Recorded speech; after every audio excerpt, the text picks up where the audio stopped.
Hello, everyone, and thanks for joining us this month for Side by Side Digital. I'm your host, Rebecca Shively. We've got a great program lined up today.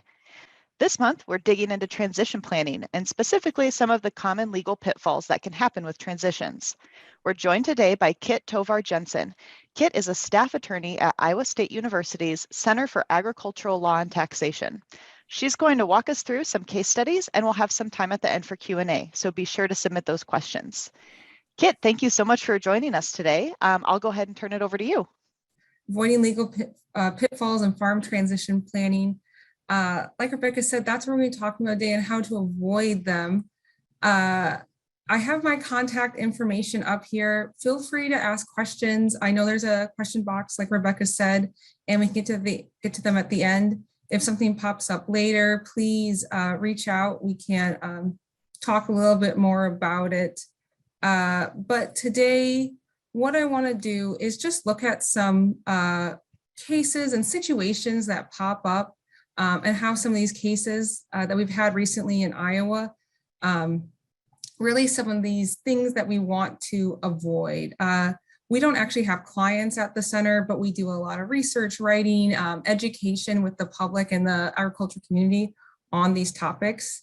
And so we see a lot of this come up. We hear a lot of, unfortunately, some stories that family disputes, just these things happen. And what can we do to prevent them when we're thinking about the areas of farm transition, farm succession planning, estate planning, all those things. And these can pop up in a few different ways. Some of the things, this is a very technical area, right? This is why we want to use professionals like attorneys, tax advisors, insurance salesmen, all those different people that can help us get to reaching our goals. Other times, some of the cases we're going to look at, you might be thinking, well, Kitt, that's kind of common sense. I know that, but it's a good reminder too, because I'm sure a lot of these families didn't mean for their situations to end up in a court system. The fighting, the litigation, the expense that comes with it, and then the change family dynamics because of it. So we'll go through, look at these cases and just use them as a starting point. We don't know all the facts that went into this, but we'll be able to use them and hopefully learn from them. So what part of my job is I keep track of any new legislation, cases, regulations that come out that impact agriculture. And I look at a lot of the Iowa laws, obviously being based in Iowa. So that's what we're doing today. So I'm sure we have people from all over. I think these themes will be easy to understand and transferable to other states. But when I was looking through cases that have occurred in farm transition planning, I noticed that there was kind of three common areas. I actually used to be, before I went to law school, I was more of in a math science field. So I did my own little analysis and seeing what was popping up more, what was the most common issues. And the first one I saw was really disappointed beneficiaries. This is where somebody was very surprised what mom and dad did after they passed away. They did not think this was going to be the case. Maybe assets, the farm was divided differently than what they expected. Maybe there was some unspoken agreement they thought they had. And so people can be very surprised and upset when things don't always go as they were planning or as they anticipated. So we'll look at that in some ways to avoid having disappointed beneficiaries. The next section really has to deal with failing to plan. It's hard to talk about a lot of these topics, right? It can be taboo to talk about death, finances, and it might be easier to just not think about it or say, I'll get to that someday. I don't need to do it now. But there can be a lot of issues that pop up if we don't plan at all, if we don't plan with the right help. And we'll look at some of those cases as well, what happens when if we don't have a plan. And then lastly, this is kind of a big one that just popped up, kind of a catch-all, was just life events. People don't seem to account that normal life events are going to happen, and they can be good things like marriage and birth, but also things like divorce, death, disability, just fighting. These are things that happen in life, and we just need to prepare for them, especially when they're good things too. We just need to be aware that they're going to happen to us, to our family at some point, one of these things, and making sure we're reacting accordingly. So we'll go through and look at some stuff from each category. But I want to start off talking about these disappointed beneficiaries. We're going to look at some cases with wills in them. You all know what this is. A will is just a document that lets you allocate your property how you'd like to after you pass away, right? That's pretty simple. So to have a valid will though, and this is at least in Iowa, the law says that your will is valid if it's in writing. So it can't be holographic, it can't be a verbal promise or in video or something like that. It has to be written. The testator, that's the person making the will, they have to sign it. And then there has to be 2 witnesses. Now, if you're looking at these 3 things, you're thinking, well, how come there be that much fighting if that's what all it takes to be a valid will? And it really is this last thing, this testamentary capacity. Did the testator making the will, did they have the ability, did they have sound mind to make the will? And that is where we see the most fights. And it's not necessarily a very high standard, but when there is a disappointed beneficiary, usually what they're thinking is that, well, mom and dad, they could not have had testamentary capacity. My siblings must have used some sort of undue influence. They must have taken advantage of my parents' lack of testamentary capacity and gotten them to change their will to favor the sibling over me.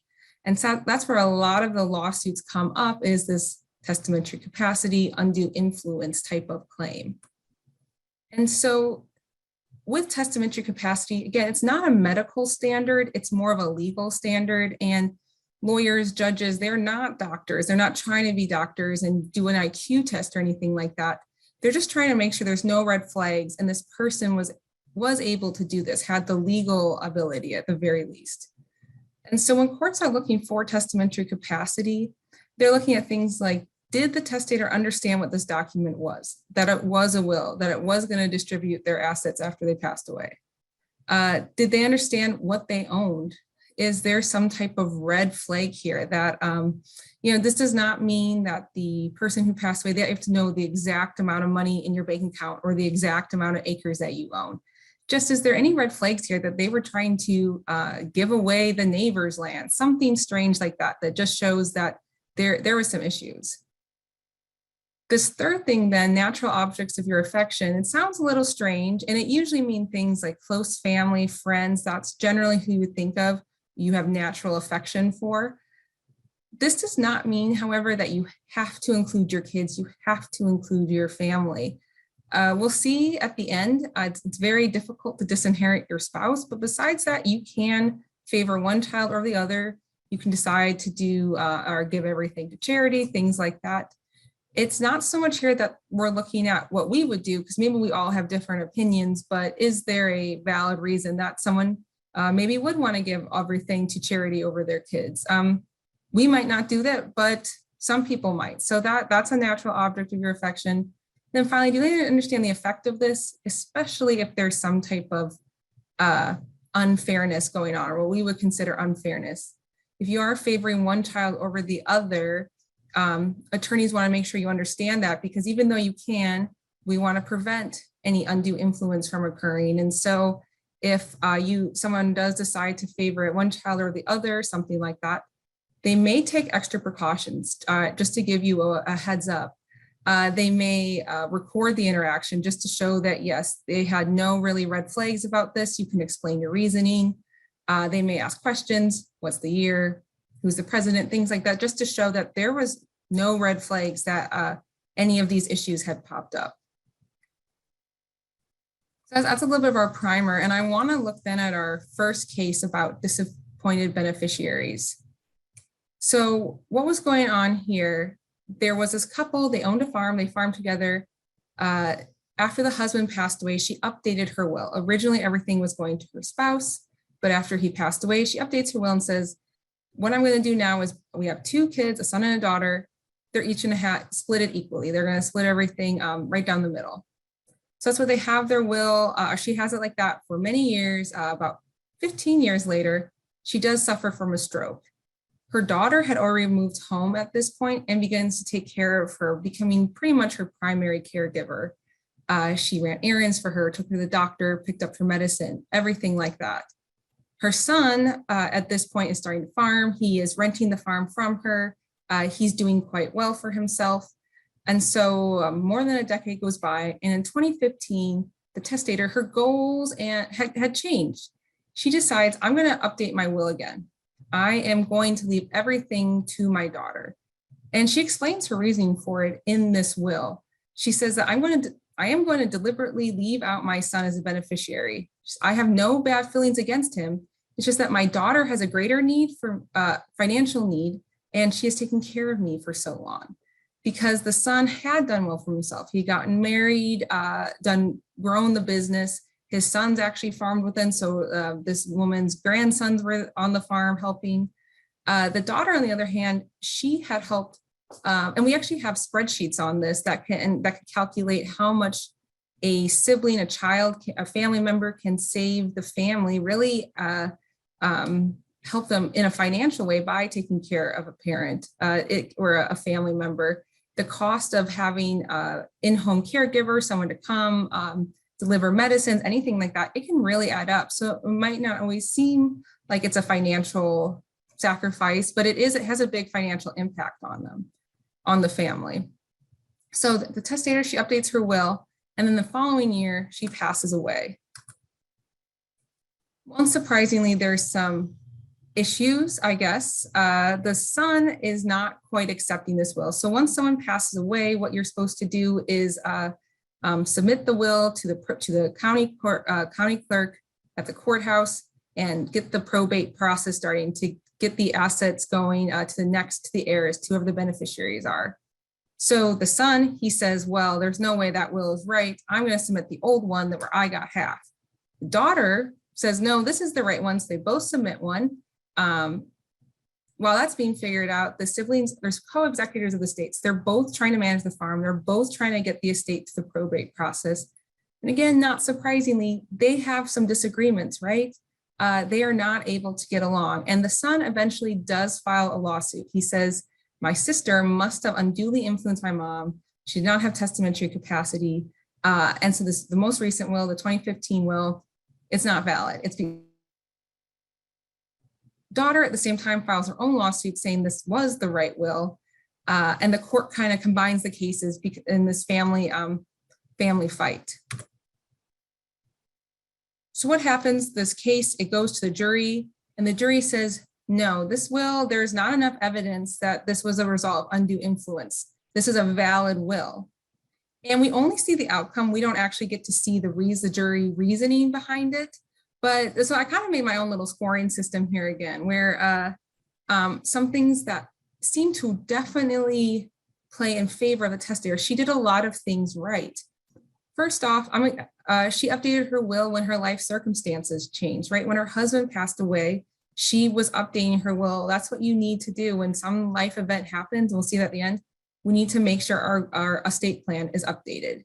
I also gave her a bonus point because when her goals changed, she updated her will. There isn't a right or wrong answer necessarily when it comes to estate planning, farm succession planning. But here, when she decided that a goal of hers was to say thank you to her daughter in a way, she had changed her will. So she updated it again. So we give her 2 points for that. And even though it was the year before she died, and that just shows that there's no point in waiting, right? You never know what's going to happen. So when things change, make sure we're updating our plans. Next, she also did write her reasoning for the change in the second will. She explained it. It wasn't a case of, oh, did someone just forget? Because we have seen cases like that where the youngest grandchild is not included in a will. Is it on purpose? Is it not? That type of thing can be argued. Here, she said, I am intentionally doing it. My goal, what's important to me now is to help my daughter out after all she's given me. So we give her a point for that.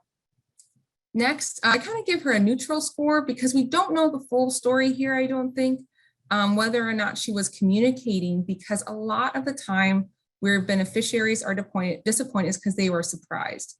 Here, the case says that she talked to her grandsons, so her son's sons who were helping farm. She talked to them about this goal to leave the farm to the daughter. She told her daughter. We don't quite know if she told the son, but she was at least talking about some way. Could she have implemented some family meetings, things like that at some point? Maybe, but I think this was at least a neutral that she was open about it to at least some people. So here are some ideas to avoid litigation. We don't want to wait to make any changes, right? If we know that something has changed and we want to make a change, some life event, anything like that, don't wait.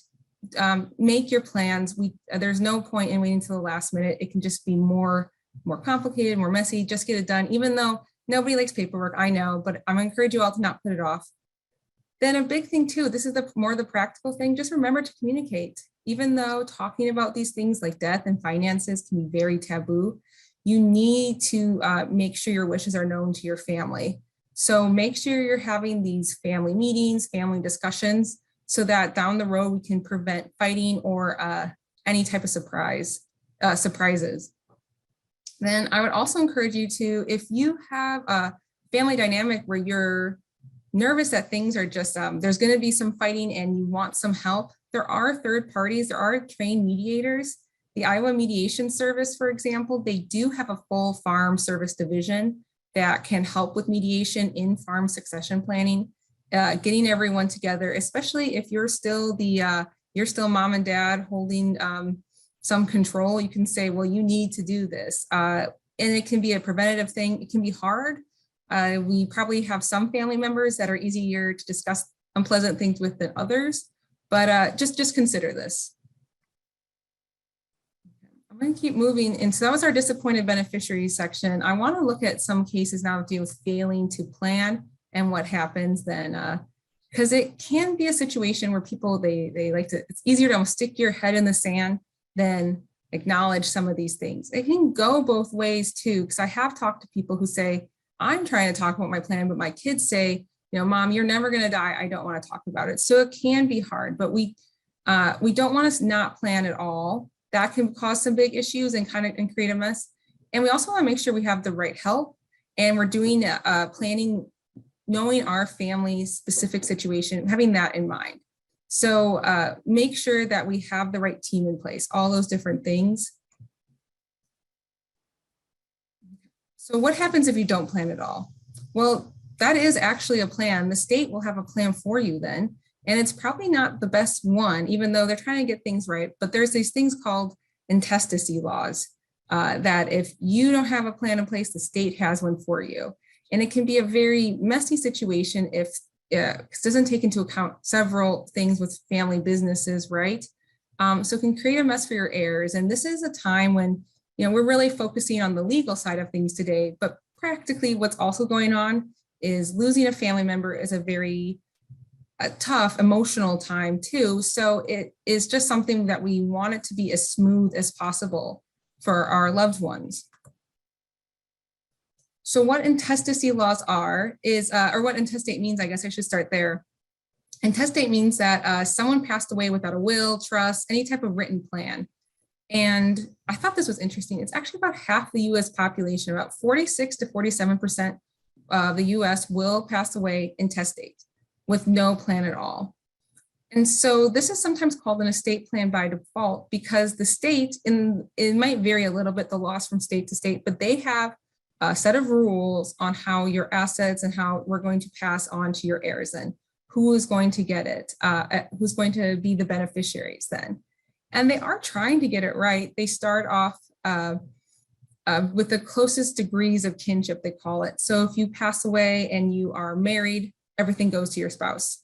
If you're unmarried and you have 2 kids, everything is split evenly amongst your kids. So it starts off very close like that, and it will start to slowly get wider and wider, you know, goes to brothers and sisters, aunts, uncles, grandparents, cousins, second cousins, until eventually the state kind of cuts it off.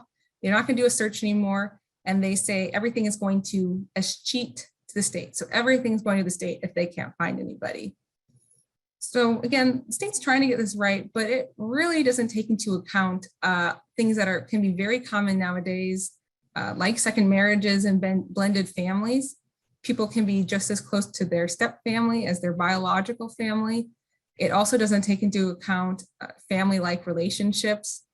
I had talked to a couple who owned a farm. They did not really have any close family around. So what they wanted to do is that they had a very close relationship with the two tenants, that the young couple who was renting from them.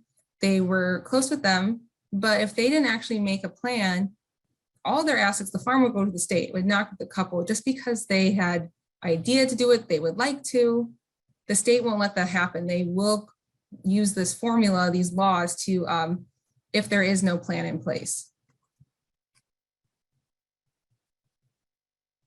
So this brings me to my next case then, about an attempted land transfer that did not go according to plan.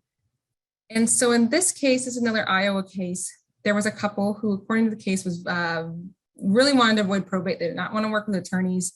And so what they try to do is say they owed the land as joint tenants with the rights to survivorship as a married couple. And they say, well, we're going to keep this land now. We have all rights of ownership. But at the same time, we're making this deed on our own that says, but our kids are going to have all rights, but those don't go into play until we pass away. So they try to do this. The husband, he passes away, and the wife, she tries to update it. She says, well, some things have changed. They have 3 kids who they were trying to deed everything to, or upon death. But one of her 3 kids had some type of health issue, so she was on government assistance. And so the wife, she's concerned that the state government may do some type of clawback at the farm, and her goal is to keep the farm in the family. She says, well, this is what I'm going to do. I'm going to make a new deed. I'm having all rights of ownership while I'm alive. Upon death, 2 of my kids, or not the full 3, my other daughter and my son, they are going to be able to have it once I pass away. She said, I have no bad feelings against my daughter, but I just want to make sure the farm stays in the family.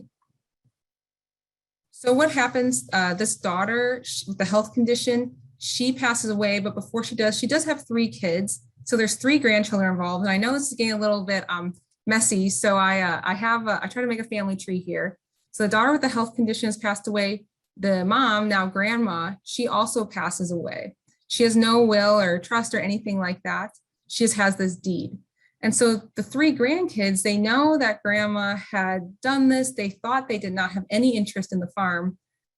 But for some reason, a utility company buys a little section of the land, and they see, oh, this is not, they don't think this is, I don't think this is a valid deed. There's no will. So we're going to give money to all the heirs of grandma, because it was intestate, which would be son, daughter, so the aunt and uncle, and then the 3 grandkids.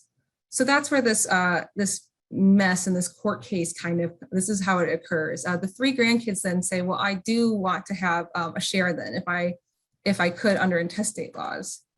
So this goes to trial, and the court's trying to figure out, well, do the grandkids have right to the land? Did they inherit under intestate laws, or was this deed valid? And the Iowa court says, no, this was an attempted transfer on death deed. But at least in Iowa, transfer on death deeds are not valid. I believe they're valid in Missouri. I don't know about Nebraska, but because in Iowa, we do not allow this, the farm has to pass through all the farm assets, and all the assets, grandma's assets, have to pass through intestate laws. So I divided it out here. You can see the son and the aunt and uncle each get a third. Then the deceased daughter's third, it gets divided up around her 3 kids. So they each get a 9th. So that is how it played out in the end. And some of you might be surprised, because there is actually 30 states that do allow transfer on death deeds. This was just a technical error that the couple did not know about. The grandma, she was unaware of. Iowa's just not one of them. They've talked about it. It has not happened. So, and then the outcome might be something that, well, the grandma wanted the farm to stay in the family. It did, but all the work that went into all the fighting, I have to think that it changed the family dynamic between the nieces and nephews and aunt and uncle. It gets to be a messy situation. So this is what we want to be avoiding. Because how I like to say, help me is less expensive than fix me, right? Preventing it, even though it can be not fun to have to front these costs at the beginning, to have a successful farm transition, you just need to have this team in place of advisors to help you reach your goals, whatever those are. There's things like LegalZoom, but it's not the place to try to use them. It feels like we can find all the information we need on the internet nowadays, but this was just one small thing where transfer on death deeds, they work in some states, just not the state that we were in this case. So make sure you are working with attorneys, tax advisor, whoever it is that has experience working with succession planning, working in probate, estate planning, all of that, and that they understand farm operations, that they know how the family dynamics can come into play, all those different things that change when it's a family business, not just not pure assets. There's an operation going on as well, and a lot more emotion tied to it, honestly, too. Because succession planning, it really is a family member or a family matter, excuse me, and a big goal that we maybe think of our operation in certain goals we want to hit, and it might not be the front of our brain, but I think we all can agree we want our family to be able to get along. We want to be able to have a good relationship with our siblings. We want our grandkids to grow up doing holidays together. So make sure that you are acknowledging maybe differences in goals in your own family. Is there an on-farm heir and off-farm heir? Do you have several children interested? None. It can. We want to make sure this. The family dynamic side of it is also being addressed. And so that's why we can have these conversations with everyone that needs to be included. Then lastly, I want to talk about life events. These are things that just we know can happen. And that if they haven't happened to us, they happen to someone in our family, someone that we know. Marriage, right? Some of these are good things. Marriage, and some of them are not as good. Divorce, disability, especially early disability, and unfortunately it happens. This can be a dangerous operation, so we want to be aware of that. Is there death? Unfortunately, this is something that we need to prepare for. Family disagreements.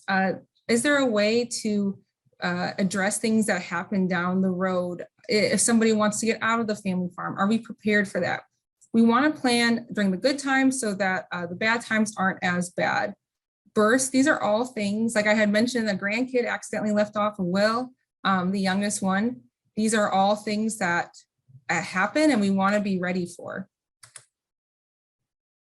So, and here's a case that happened with, we'll talk about marriage first, which again is supposed to be a good, happy thing. I heard that 2022 has the most weddings since like World War II or something like that. So there's a lot of marriages starting right now. But what was going on here, there was a young guy that he farmed, and in his 20s or so, he made a will that left everything to either his parents, or if they were not alive, his brother and sister. So that's what he did. He made the will. He did the right thing, right? That's what you're supposed to do.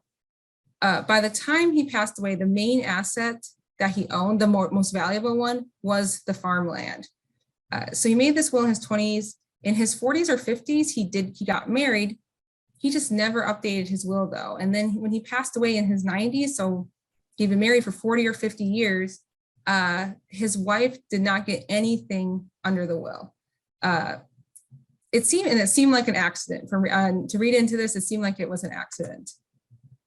So in Iowa, we have this thing called the elective share, where this surviving spouse who is not named in a will or trust or any type of estate plan like that, they are still entitled to a third of the deceased spouse estate.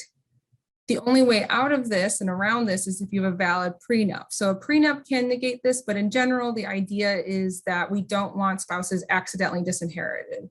That's a government objective. So what had to happen, the case is about the valuation of the farmland, because they had to figure out the value of the farmland to make sure the surviving spouse was able to get her 1/3 share of the estate. But they were able to do it, but you have to imagine that this was it was very hard. Someone loses their partner 40 or 50 years, they have to go through this. They knew their brother and sister-in-law, and they had to try to figure out the valuation, ask for this. It doesn't say that they were fighting or anything like that, but it has to be a very uncomfortable time. And so that is why planning ahead, doing these things, thinking about these uncomfortable topics, it's very much a selfless act to have it in place so that when you're gone, there's not the issues that, there's issues that we prevented. Because when do these things pop up is when, when is there disputes about undue influence, testamentary capacity? It's once the person has passed away and they're not there to defend themselves anymore. So we want to take care of as much of this as possible. So what about divorce then? Well, just so you know, in Iowa at least, if a person gets divorced, if a couple gets divorced, the state's going to assume that you no longer want that ex-spouse to be a beneficiary of a trust or will. However, that is not true of all states. So be careful of that. And that's also not true of all retirement tools or succession planning tools.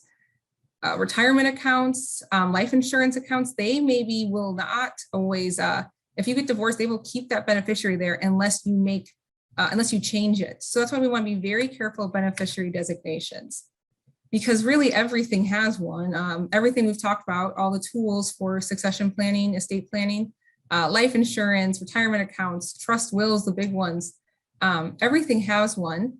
And a big issue that pops up with these beneficiary designations is just forgetting to even name one. It happens where someone, 22-year-old, gets their first job that has a 401k or something like that, and they've just never thought to update it.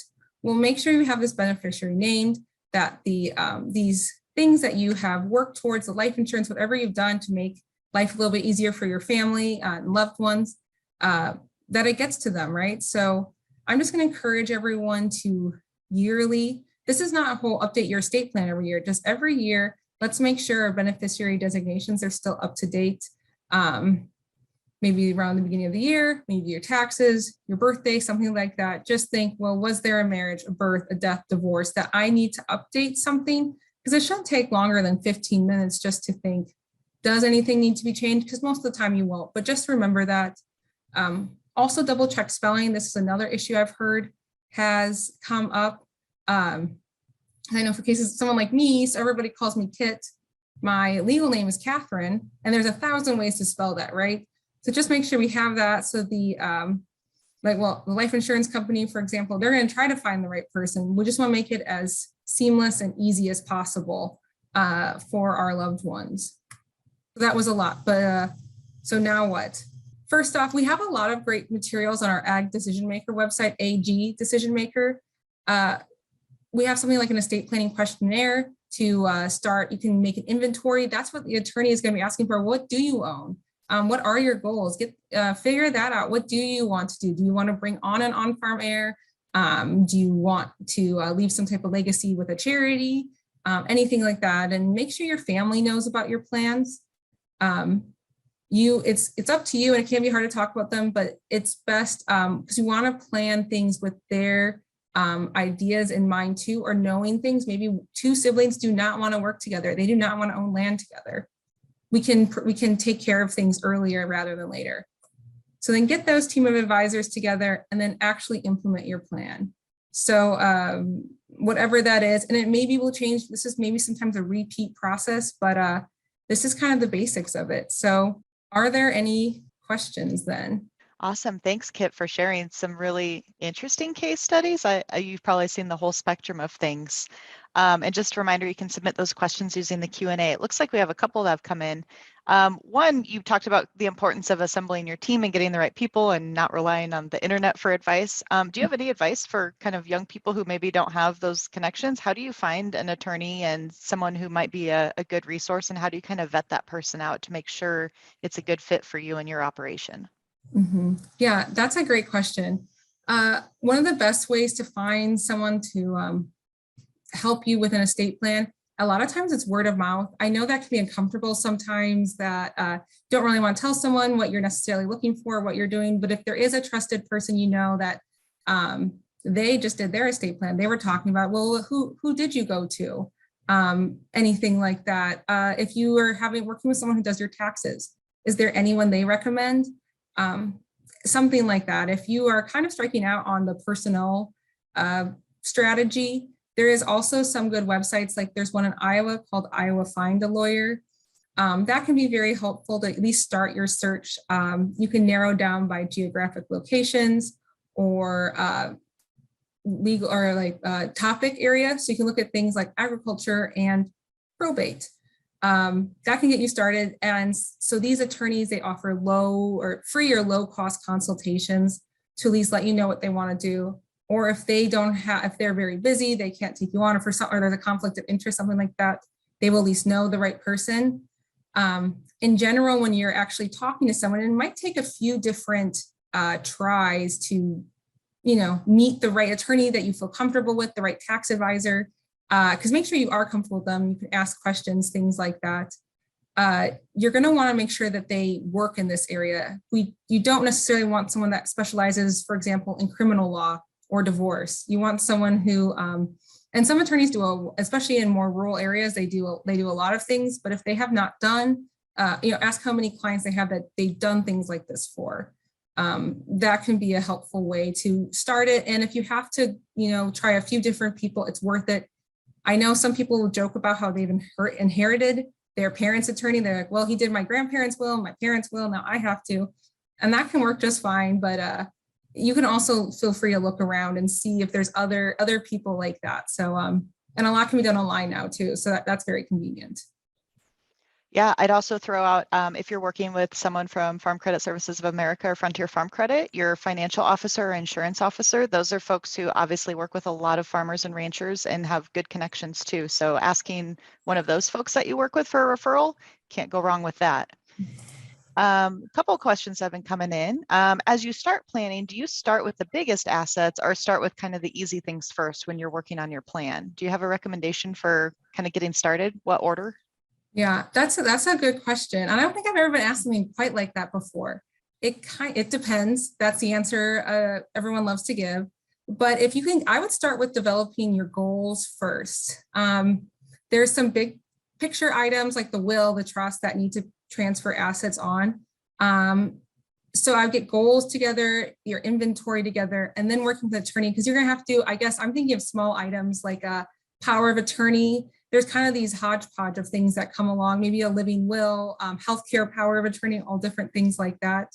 So you kind of want to get them done all at once at, more or less. The big ones people usually take a little bit longer. Who's going to get the farm, stuff like that. But those little things can be just as important too, trying to figure out,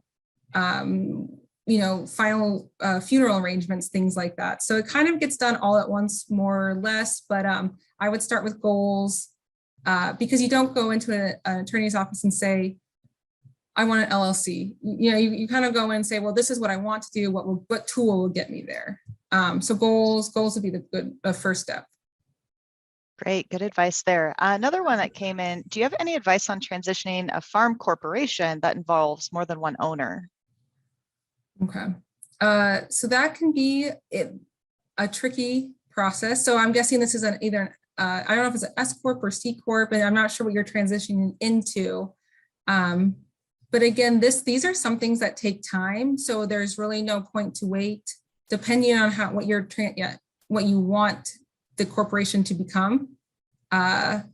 Is these things can take some couple years, which isn't always the end of the world, but there's really no point in putting it off. But just make sure that if there's multiple owners, everybody's on board. If you're going to talk to an attorney about switching your S Corp or C Corp into something else, get those documents, that the bylaws, whatever you have, the beginning documents that control, because a lot of times people will call and ask me a question and I'll say, well, what does your articles of incorporation say? What does this say? And so you have to find those first, because that actually might limit or tell you what your options are. So, but yeah, I know that was vague, but that's kind of where to start, is finding that document. Great, and this one maybe similar, maybe builds on it, but you had mentioned the 1/3 elective share that goes to the spouse if there's no will. The question here is, would that only apply to assets personally owned? What about those held by an LLC or corporation? What if that entity was 100% held by the deceased person? Mm-hmm. So if the deceased spouse has no will, no trust, no anything, then everything will pass through intestacy laws to the spouse.